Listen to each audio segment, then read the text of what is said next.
Hey guys, Dathan Aragon here with All City Real Estate, and I wanted to address today some changes that TREC made this year to the farm and ranch contract, as well as the new home construction contracts, both versions, the incomplete construction version and the complete construction version. All right.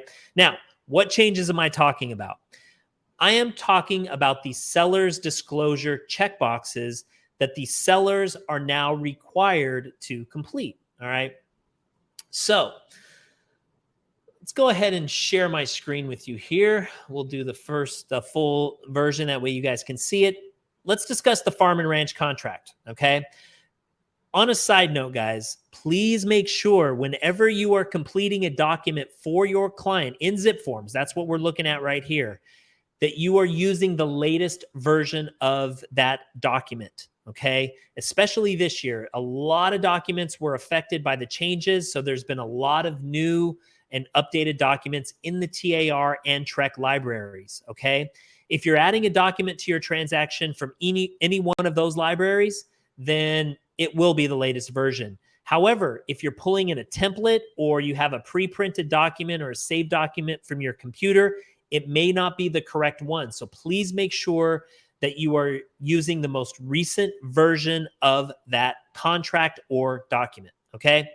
Now, today we're gonna be looking at the farm and ranch. As I mentioned, we're looking at paragraph 7, property condition, okay? So I'm scrolling down here, property condition, section H.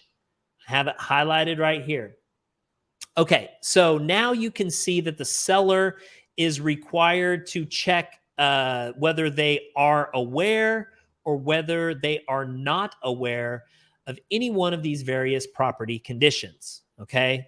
So we've been getting a lot of calls from buyer's agents saying, hey, I want to submit my offer, but I don't, the seller hasn't provided this information. I don't have it from the listing agent. What do I do? How do I submit this offer? So in order to best represent our client at the highest level, and as All City Real Estate, we wanted to put in place a procedure for you guys to follow. That way, you have this information. So if you are a listing agent, okay, if you are a listing agent, we want you to have your sellers, in addition to the normal seller's disclosure, complete this section of the contract. All right, go ahead and have them complete it. If there's any additional information, please make sure that you attach any additional sheets with more information, and then have them initial the bottom of this page and upload this page only to the MLS. Add it to your documents, add it to your offer instructions, okay? And then also make a note in agent remarks. The idea here is that the buyer's agent on the other end will already have this information, will have completed this correctly with the information that your seller provided, and can then submit the offer for your seller to review. Okay, so that's the process for a listing agent. Now, flip side of that, I'm a buyer's agent. I'm representing a buyer. What do I do? Well, I would send, if you don't already have the information, if for some reason the listing agent did not upload this to the MLS or they have not provided this information for you, I would send this page and this page only of the contract to the listing agent, request that their seller complete this section and initial the bottom, okay? That way we can have the information, we can then indicate it on our new offer, send the completed offer to the listing agent for their seller's consideration, okay? That's the best way to handle it, guys.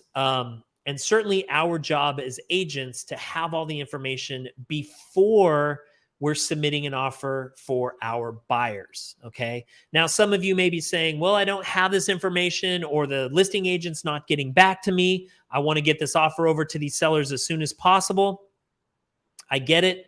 But again, it is our job to make sure our buyers have complete information before submitting an offer. Yes, they may have an option period. Okay, they may pay a few $100 for an option period, which is an unrestricted right to terminate. But if your clients had no intention of purchasing a house that was located in a floodplain, and they didn't find out that the house was in a floodplain until their option period, you could have saved them a few $100, guys. They would have never written an offer on that house. So I would say this to my buyer's agents: please try to obtain this information, okay? Please make sure that you are representing your client at the highest level and that your client is fully informed about the condition of the property. That way they can feel confident submitting that offer. All right, folks, thank you for watching. We will see you next time. If you have any questions, please contact us at 833-JUST-ASK. Have a wonderful day.